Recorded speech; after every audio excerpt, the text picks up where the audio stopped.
మంచి నేల. మనందరికీ ఏ నేల కావాలి? ఏ నేల కావాలి? మనందరికీ మంచి నేల కావాలి. మనము మొక్కలు వేసుకుంటాం, వృక్షాలు పెంచుకుంటాం. మనము ఏం చేసుకుంటాం?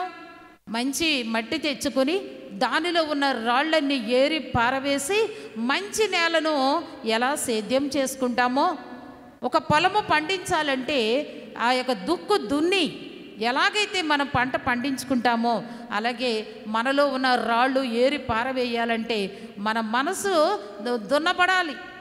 రాతి నేల వంటి మన మనస్సును దున్నబడాలి. అంటే దున్నడం అంటే దేనితో దున్నుతాము? దున్నేవాడు అరకలు తీసుకొని, లేకపోతే వాళ్ళు దున్నినప్పుడు అదంతా చక్కగా అయిన తర్వాత అప్పుడు నీరు పెట్టి ఏ విధముగా విత్తనములు వేసి నారుమడి వేసి దానిని పెంచుకుంటున్నారో మన హృదయాన్ని కూడానట మంచి నేలలుగా మార్చుకోవాలి అంటే వాక్యము చేత దున్నబడాలి. ప్రియమైన వారలారా, అందుకే పరిశుద్ధ గ్రంథము మనకు తెలియజేయుచున్నది.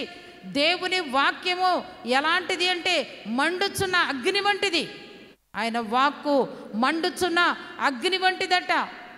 ప్రియమైన వారలారా, ఆయన వాక్యము ఏమి చేయగలదంటే దహించి వేయగలదు, కాల్చివేయగలదు, పాపములను కాల్చివేయగలదు.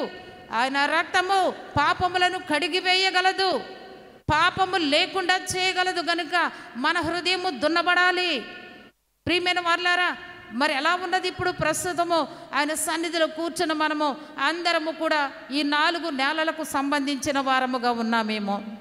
కొందరిది మంచి నేల కనుక అది ఎలా ఫలిస్తుంది అంటే 100 అంతలుగా, 60 అంతలు, 30 అంతలు అని ప్రభు అయిన యేసుక్రీస్తు వారు తెలియజేశారు. కనుక మన ప్రార్థన చేసుకోవాలి. ప్రభువా, ఎంతవరకు నా విశ్వాసము, నా భక్తి, నా జీవితము నీకు ఇష్టముగా ఉంది నాయనా? ఎంతవరకు నీకు ఇష్టనిగా ఉండగలుగుతున్నాను? ఎంతవరకు ప్రేమగా ఉండగలుగుతున్నాను నాయన? ప్రియమైన వారలారా, ఒకవేళ ఈ దేవునికి ఇష్టము కాని కార్యము మనం ఏదైనా చేసి ఉంటే ఆ కార్యమును సరిచేసుకోవడానికి చేయగలిగిన శక్తిమంతుడు ప్రభు అయిన యేసుక్రీస్తు వారు మాత్రమే. దేవుని స్తోత్రం.